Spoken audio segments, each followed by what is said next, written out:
stand by for action.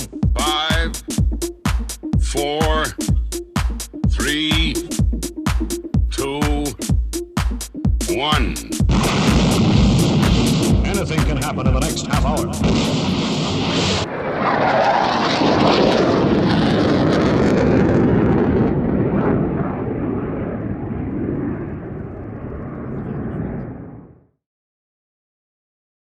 I'm Peter Anderson, Ando, the commentator from Down Under here at Midlands Air Festival at Ragley Hall, and you're watching Airshow World with Stu Bear.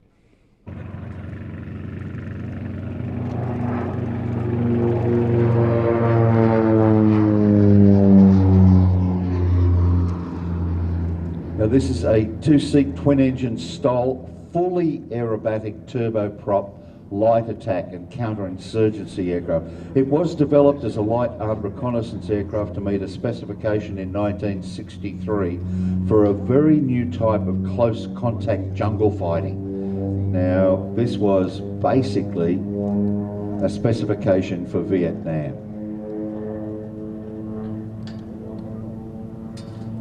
The specification basically brought about an aircraft that was really multi-role, included forward air control, helicopter escort for mass helicopter formations, armed reconnaissance, light air transport, artillery spotting. Now if you have a look at the rear of the fuselage, you'll see here, instead of a solid door, this is a perspex door. Now the reason for that is that this aircraft, the OV10B, was produced for Germany for use as a target tug. The OV10B had no weapons capabilities and no sponsons to carry any weapons. Another strafing pass there.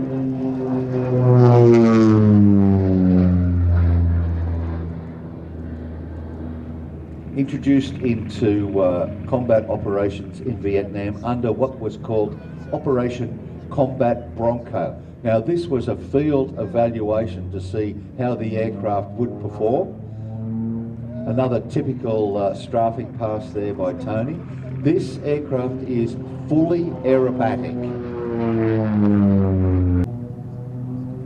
Only 360 of these built, and they operated with great distinction, and you can see just how capable that aircraft is.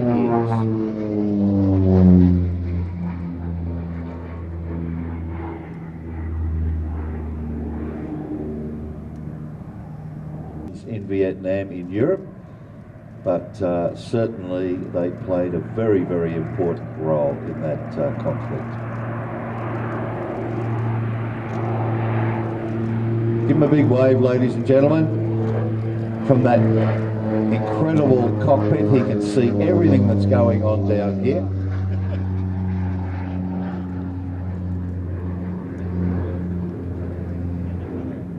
Hi, I'm Tony de Bruin, pilot of the OV10 Bronco with the Bronco demo team. We're very happy to display here at the Midlands Air Festival over the next coming 2 days. So we're looking forward to see you all. And keep watching Airshow World with Stu Bear.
Hi, I'm Bruce. And I'm Ben. And we're the Taylor Mono display team. And you were watching Airshow World with Stu Bear. New Zealand. Here it is, ladies and gentlemen. The Mono. Oh, he's not going to give us a one. Yes, he is. Look at that, right on cue. Everything good, so he's got all that environmentally friendly smoke there.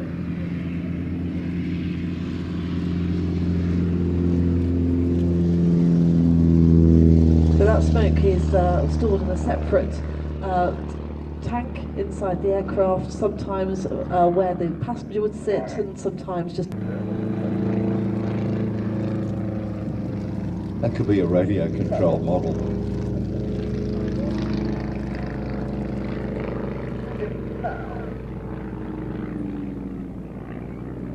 If you could only hear the instruction that's going between the lead and the wingman.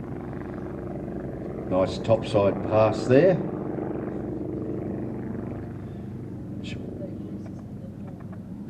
Even though Bruce is in the more powerful aircraft, he has to set the speed, and then Ben's job is to sit, just close on in and sit nice and tight on his right hand side.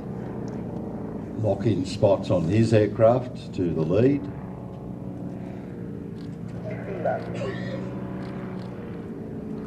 Coming in now, what they call the belly pass.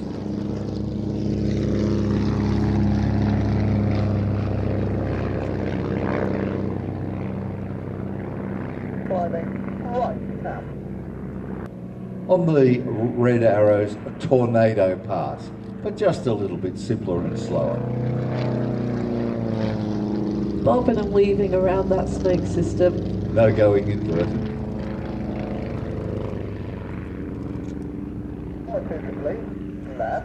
I wonder when he's up there, does he go taka taka taka taka?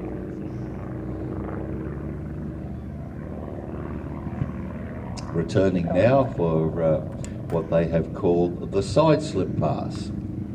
One of the aircraft coming in side slipping, not in knife edge, where the aircraft is virtually giving you a planform view of the whole top of the wing and using a lot of power to keep in that position. This is more of a slight sideways movement. And you can see Bruce just moving into that side slip there. A lot less radical than a knife edge.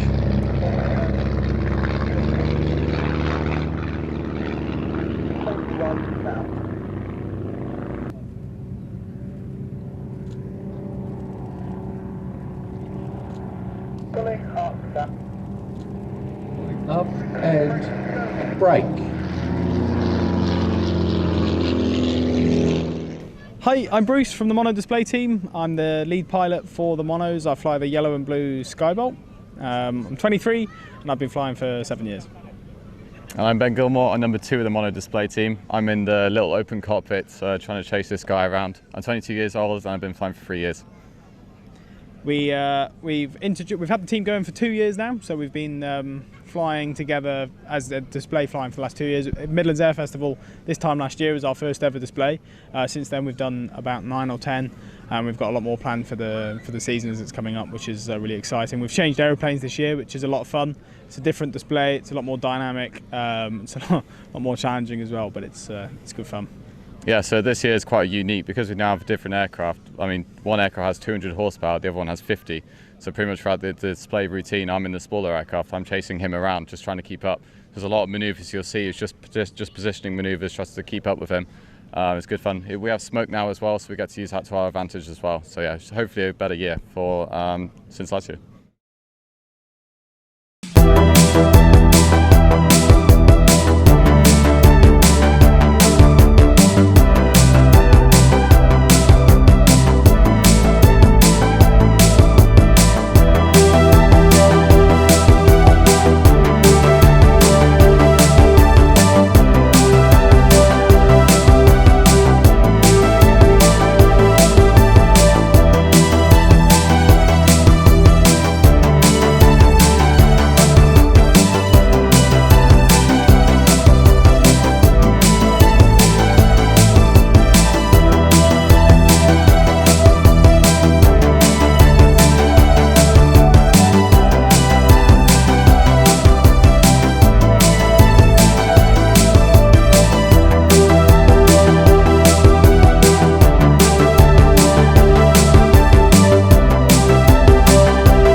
Hi, I'm Bruce, And I'm Ben.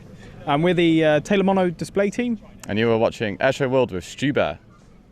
New Zealand. Here it is, ladies and gentlemen. The Mono. Oh, he's not going to give us a wave. Yes, he is. Look at that, right on cue. Everything good, so he's got all that environmentally friendly smoke there.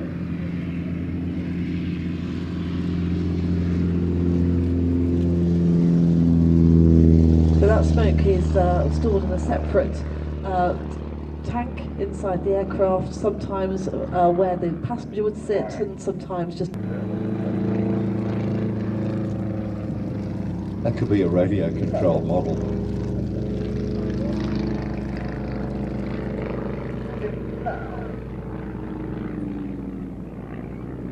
If you could only hear the instruction that's going between the lead and the wingman.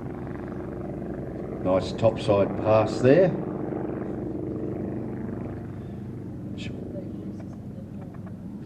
Even though Bruce is in the more powerful aircraft, he has to set the speed, and then Ben's job is to sit, just close on in and sit nice and tight on his right hand side.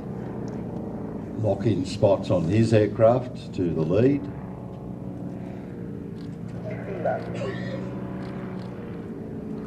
Coming in now, what they call the belly pass.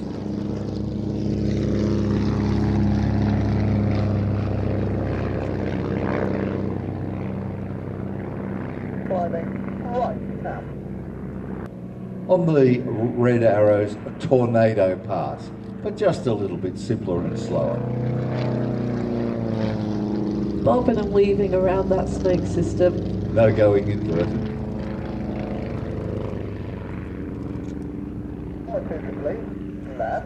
So I wonder when he's up there, does he go tack, tack, tack, tack?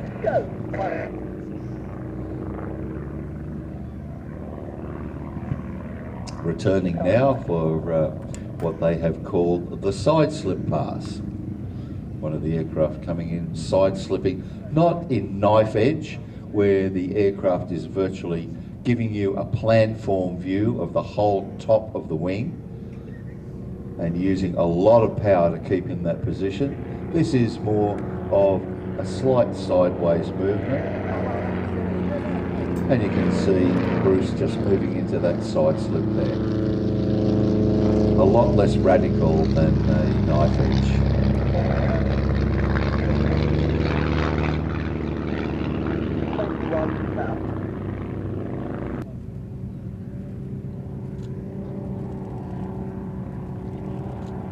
Pulling up and brake. Hi, I'm Bruce from the Mono display team. I'm the lead pilot for the Monos. I fly the yellow and blue Skybolt. I'm 23 and I've been flying for 7 years. And I'm Ben Gilmore, I'm number 2 of the Mono display team. I'm in the little open cockpit trying to chase this guy around. I'm 22 years old and I've been flying for 3 years. We've had the team going for 2 years now, so we've been flying together as a display flying for the last 2 years. Midlands Air Festival this time last year was our first ever display. Since then we've done about 9 or 10, and we've got a lot more planned for the season as it's coming up, which is really exciting. We've changed aeroplanes this year, which is a lot of fun. It's a different display, it's a lot more dynamic, it's a lot more challenging as well, but it's good fun. Yeah, so this year is quite unique because we now have different aircraft. I mean, one aircraft has 200 horsepower, the other one has 50. So pretty much throughout the display routine, I'm in the smaller aircraft. I'm chasing him around, just trying to keep up. There's a lot of manoeuvres you'll see. It's just positioning manoeuvres, just to keep up with him. It's good fun. We have smoke now as well, so we get to use that to our advantage as well. So yeah, hopefully a better year for since last year.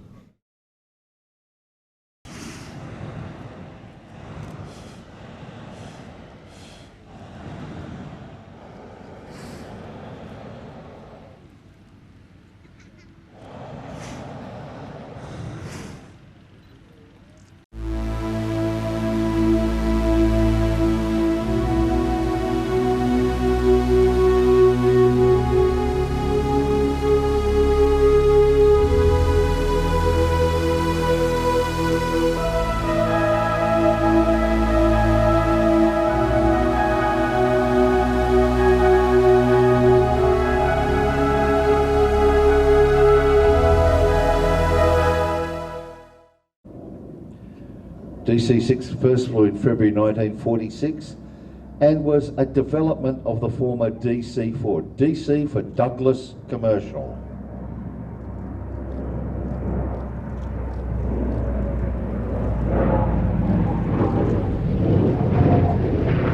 The DC-6 was developed from the DC-4, a similar configuration but considerably larger and more powerful. Operated throughout Europe, China, Burma, India, and specifically in the Pacific Theatre.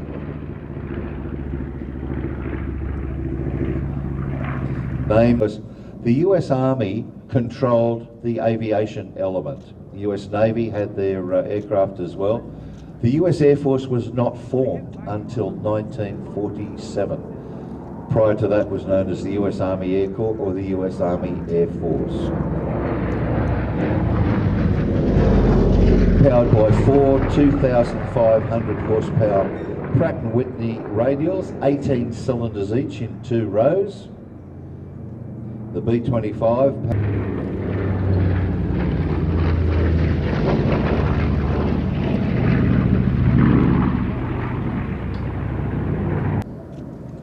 B-25, as we said, involved in every theatre, and the DC-6 used as a transport aircraft prior to its use as an airline.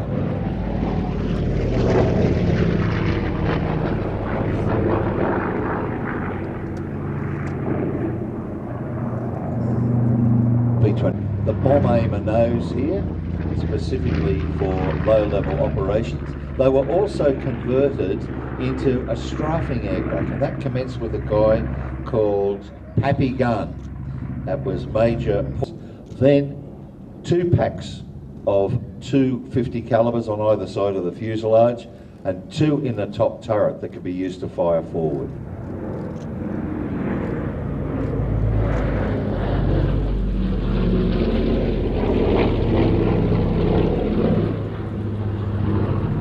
This is a larger pressurized version of the DC-4, or the C-54 as it was known to the military.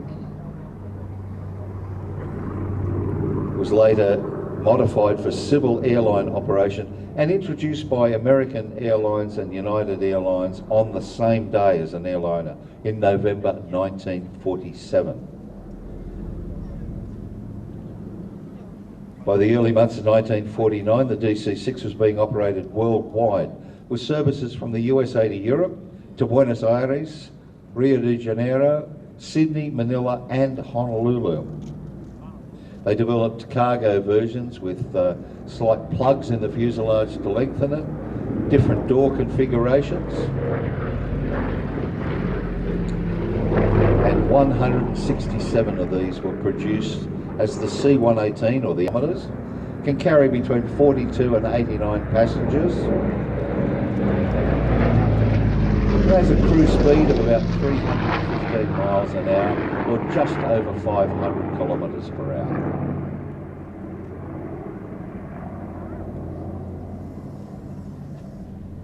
This particular aircraft was delivered to the Yugoslavian airline JAT, operated across Africa until it was abandoned at Lusaka Airport. It was sold to Chris Schutt, and he operated an airline business from Windhoek in Namibia.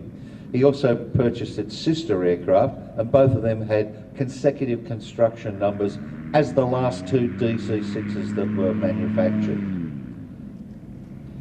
In March 2000, it was purchased by Siggy Angara, and he was then the former chief pilot for Flying Bulls.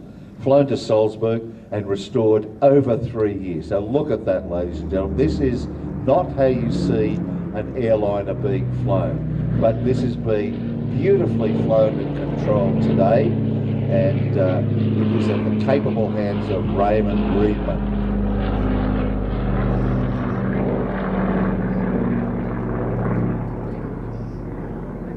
And Flying Bulls have certainly given this aircraft wings.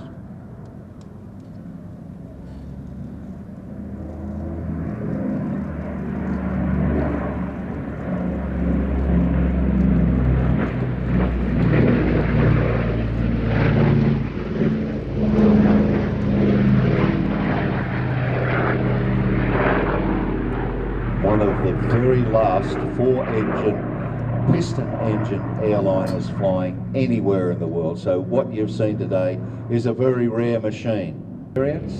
Used by 23 different military aero. A relatively conventional machine in construction, but it was put to unbelievable use during the Second World War. Very heavy use of the aircraft, particularly in the Pacific, certainly used during the operations in Europe, particularly before the invasion of Normandy, the 80th anniversary of which we're going to have on the 6th of June. Now this is a very easy aircraft to fly. It does handle like a fighter and it has very benign flight characteristics.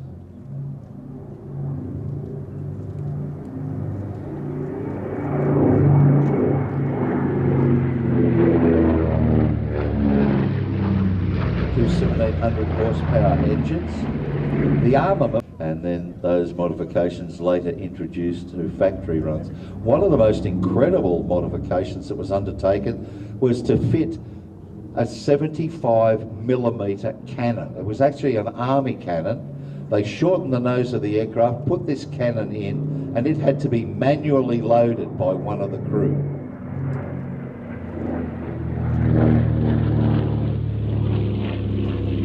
It's said that when that cannon was fired, it slowed the aircraft down by 10 miles per hour.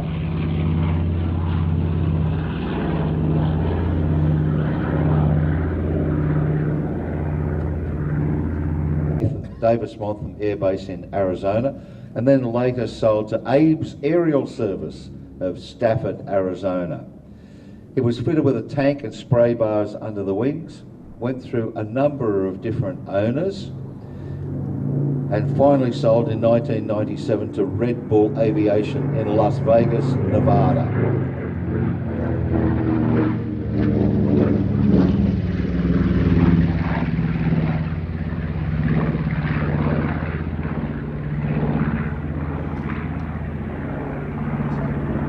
Those 18 aircraft, and the whole idea was to cause panic in Japan and to raise morale in the United States. It did very little damage and they lost quite a few of the crew. All of the aircraft were lost, not to being shot down, but the whole idea was to launch. They couldn't go back to the carrier, overfly Japan, do whatever. This American bomber, the B-21, is going to be called the Raider.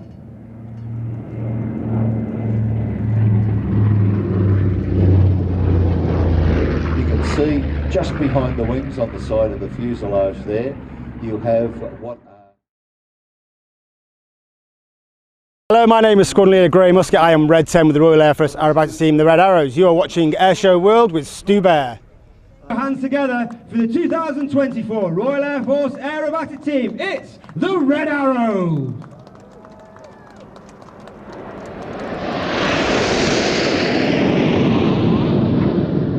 As I said, the team arriving in our world famous Diamond 9, trailing our world famous red, white and blue, and as they pull up you can see that top form shape of our Diamond 9 as Reds 8 and 9 move to the left and right respectively to form 9 Arrow, reaching a height of over 5,500 feet.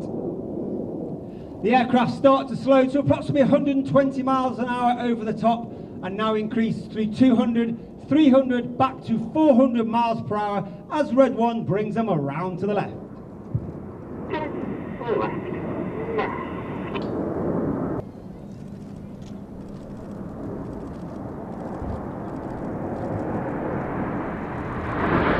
In the middle of the right hand side you have Red 4, that's Flight Lieutenant Ollie Suckling. Watch for the colour chain as Red 1 brings them down the line. A little bit left, now. Hold it.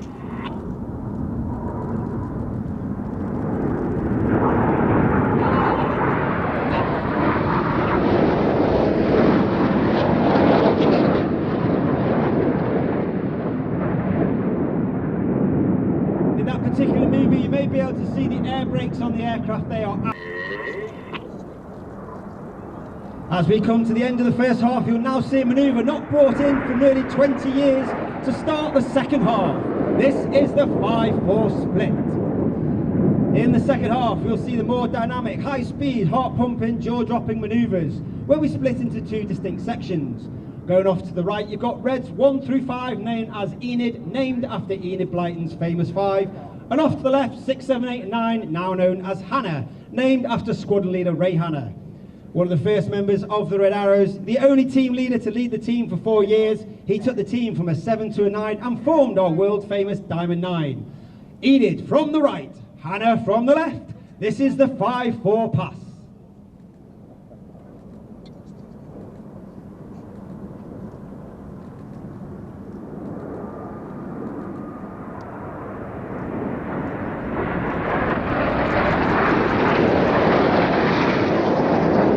Keep your eye on Enid to the left-hand side. This is Hannah, break.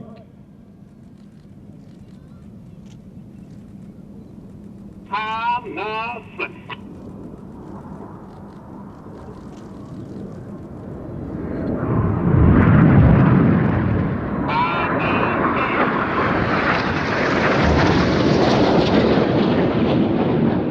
As they turn towards each other in Cyclone.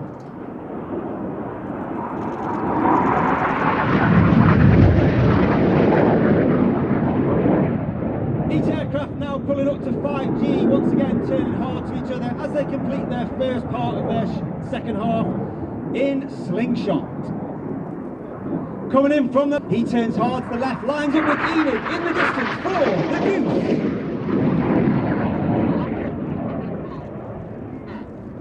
Paddy in his third and final year, former Tornado GR4 and Typhoon pilot.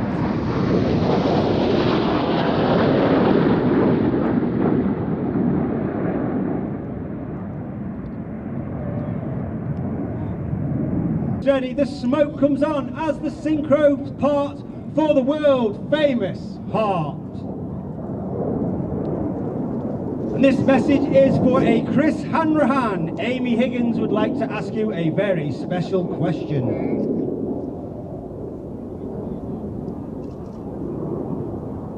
And coming in from the right is Red 8, that's Flight Lieutenant Rich Walker. Opposition barrel roll.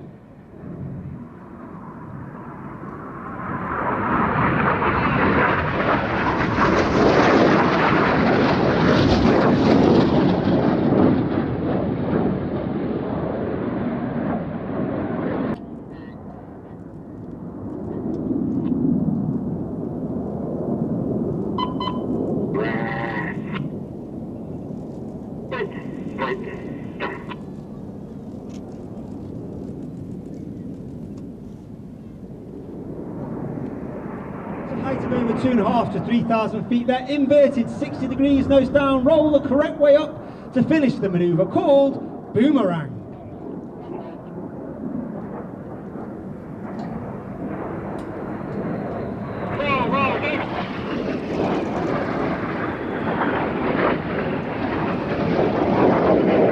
A barrel roll in the sky, leaving a colourful snake-like smoke trail in the sky, trailing our famous red, white and blue. Those colours and that smoke is capable due to the smoke pad on the bottom of the aeroplane. That holds approximately 5 minutes of white smoke, 1 minute of blue smoke and 1 minute of red smoke, and is selectable on buttons on the pilot's control column. Ladies and gentlemen, boys and girls, it's the anniversary break.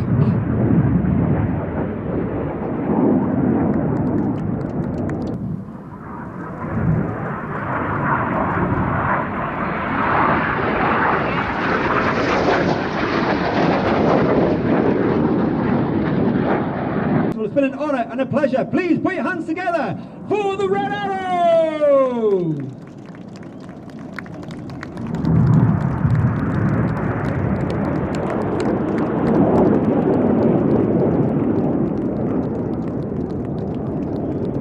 Morning ladies and gentlemen, we are at Midlands Air Festival. My name is Flying Officer Isabel Woods. I'm with the 2024 Royal Air Force Tutor Display Team and you are watching Airshow World with Stu Bear. My name is Flying Officer Isabel Woods and I am the Tutor Display Manager for this season. It is a pleasure to display the grog for you all on this fine day. Bob is just holding out to the left-hand side, and I'll be back with you in a couple of minutes for his run-in. G, he converts his speed into height to perform his first manoeuvre, the hammerhead. Flight Lieutenant Hughes was born in Carmarthen, South Wales, and started his flying career in the Royal Air Force in 1989, flying the VC-10 out of RAF Bryce Norton, and then as a search and rescue pilot on the Sea King. From the end of this half horizontal, Bob will push -2G to level the aircraft upside down for the inverted pass. This is Bob's first year with the Tutor display. He is operating a base of 500 feet, except the 2 final passes at 300 feet. The next 2 manoeuvres are the wing over and the ballistic roll, which Bob can use to gain energy for the next part of the sequence. The ballistic rolls are flown towards you in an off-crowd wind and away from you in an on-crowd wind. Displaying the Tutor requires careful energy management due to its low power-to-weight ratio.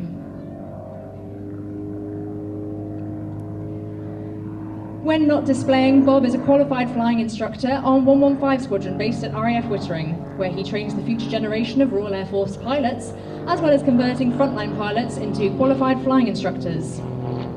During his varied career, Bob has amassed over 8,000 flying hours on 15 different aircraft types. The Tutor is constructed of a carbon composite material and has a 180 horsepower Lycoming piston engine.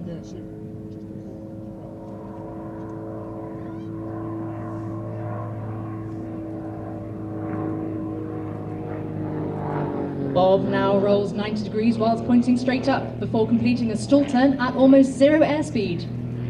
The 2 90-degree turns allow Bob to continue in the same direction. The Tutor is operated by No. 6 Flying Training School in partnership with Babcock International Group, primarily flying University Air Squadron students and RAF Air Cadets. There are 13 air experience flights across the UK that offer flights to up to 20,000 cadets each year. Draken.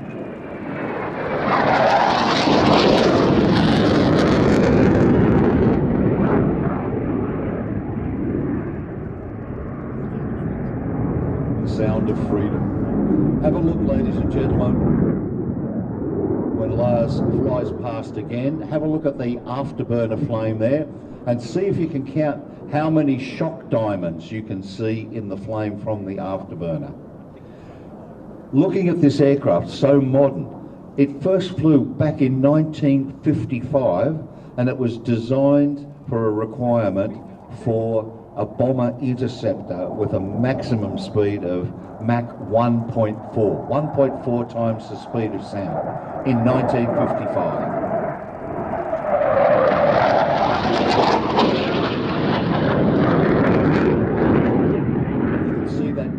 Unique double delta configuration, 80-degree sweep back on the inner, 60 degrees on the outer. Now that requirement for that Mach 1.4 came out in 1949. All-weather interceptor flying from bases or highways, and they were thinking about that type of dispersal even in those days. And it was designed also to be capable of being refueled and rearmed by conscripts with minimal training in 10 minutes or less.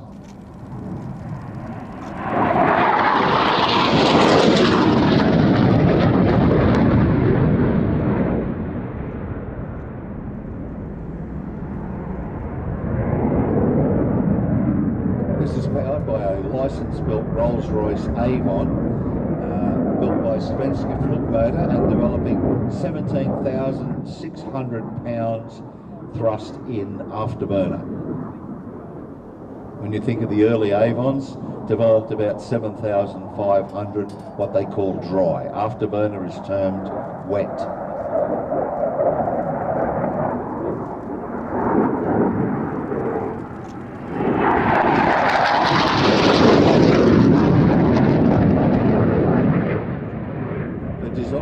Such a success that the second prototype actually exceeded the speed of sound in a climb.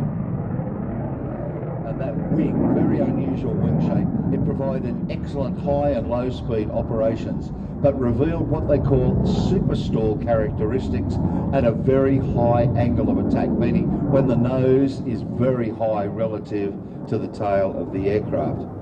Now, from that super stall, they developed recovery training, a so-called cobra manoeuvre, or what they called the court parade, which is a short parry from fencing.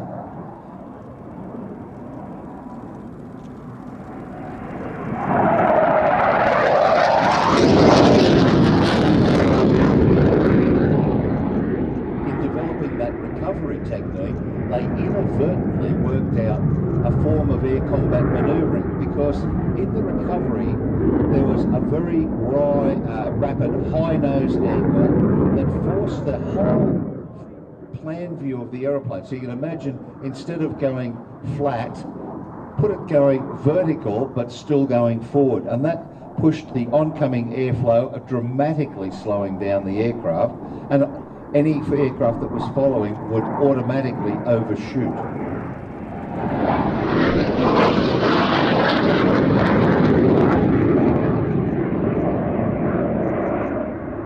11 different Swedish fighter and training squadrons were equipped with the Draken between 1960 and 1999.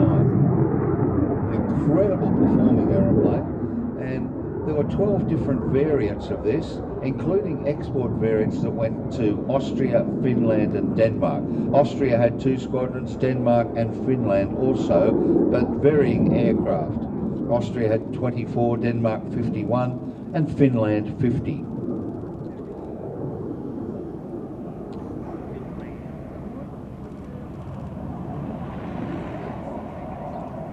Had a ceiling of 66,000 feet or 20,000 metres, and quite a hefty armament, including 1 or 2 30mm cannon, 6 hard points for missiles,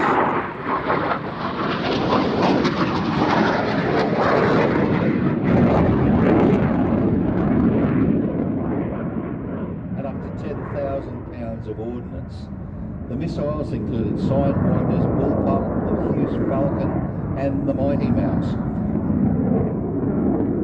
The Finnish version of the Draken was actually fitted with Russian-built R-13 rockets.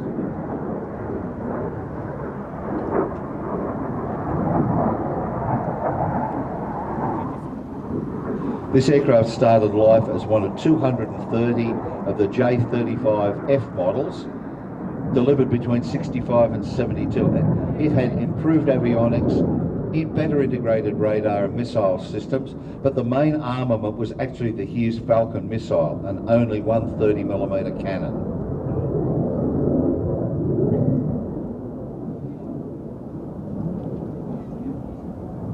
What an absolutely incredible aircraft, ladies and gentlemen. Look at the shape. That is a very ominous shape. It does look like a spear point.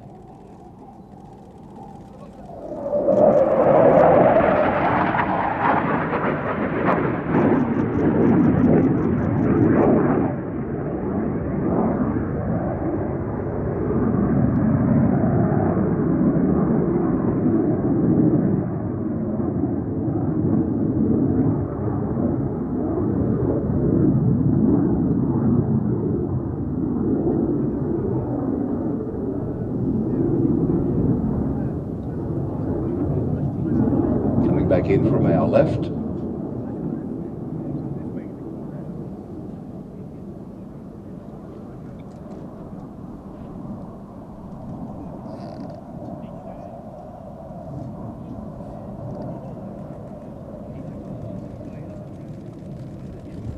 Count the shock time.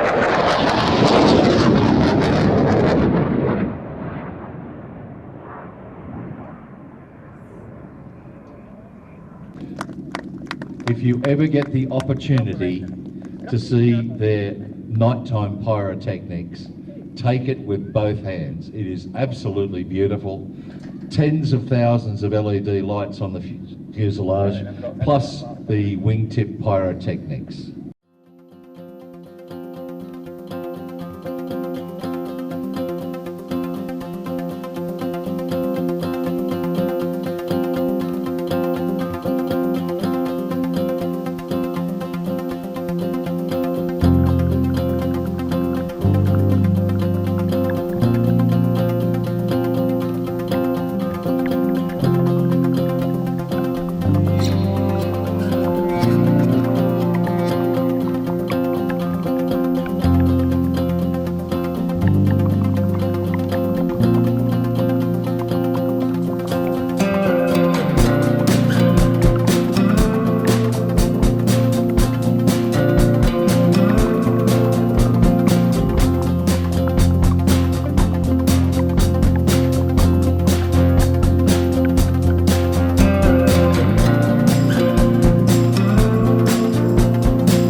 Emma. And my name's Kirsten. And we are the Aero Superbatics Wingwalkers. We have the amazing job and privilege of climbing around these Boeing Sim and biplanes.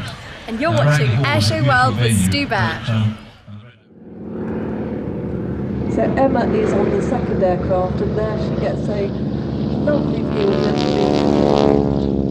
the underneath of that aircraft, and you can sit and count the rivets and also the oil trickling back from that big engine. Require a lot of strength, but they forget the fact that they are standing in something like up to 200 km/h wind. What did you say? Never arm wrestle a wing walker. You never arm wrestle a wing walker. They're incredibly strong. And the perfection of that swivel rig.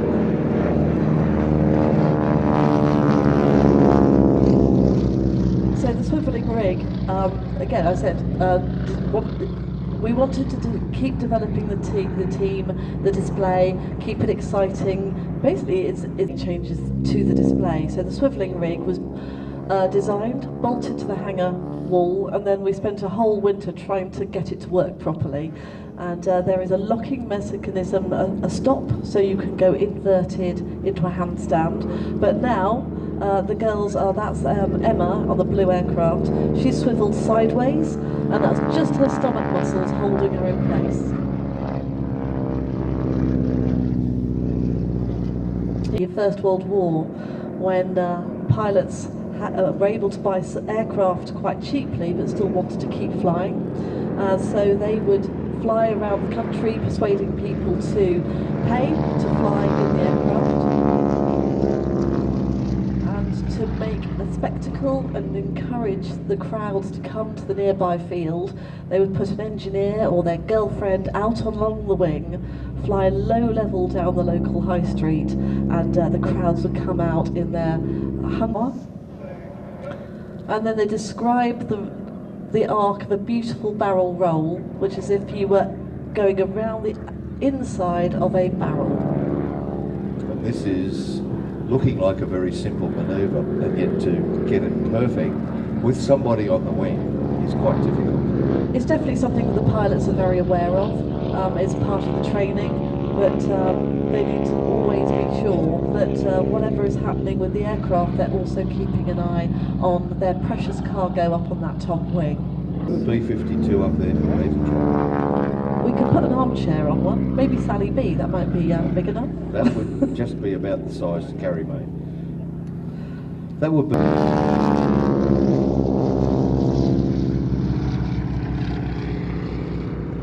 So anyone who can look at that closely will now see their moving position yet again for what the team are now calling reverse goose, where they will be hanging from the back of the rig.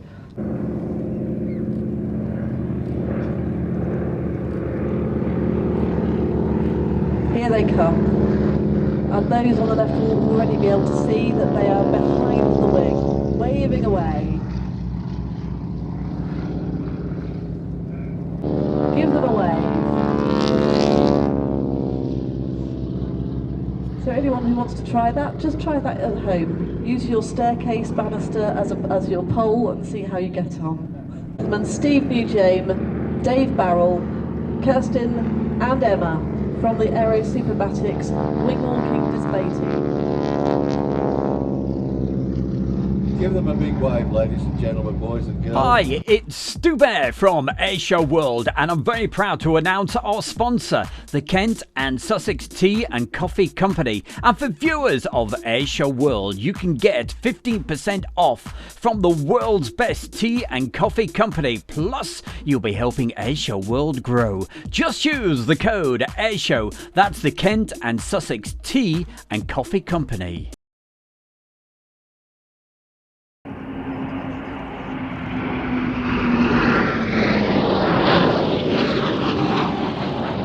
This evening, the Typhoon display team have chosen to perform a fly past to commemorate their late supervisor, colleague and great friend, Squadron Leader Mark Young.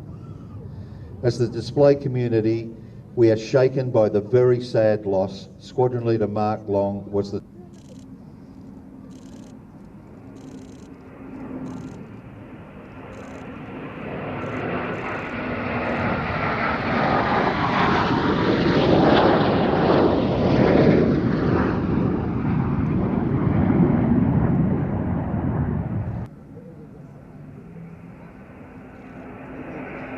ladies and gentlemen, the missing man formation.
Hi, it's Stu Bear with a reminder about our Friday night live studio show at 7 o'clock UK time with aviation videos, Airshow World followers where you can send in your photographs and videos and they could just be featured. We have exclusive offers from aviation watches through to tea and coffee. We've got classic aircraft, wonderful warbirds, great introductions, and the best display pilots in the world. And you can be part of the show with our chat and get a mention live on air. It's got to be the fastest aviation show on YouTube every Friday night from 7 p.m. with Stu Bear on Airshow World.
Welcome along to our brand new YouTube channel, The Travelling Bear with Stu Bear.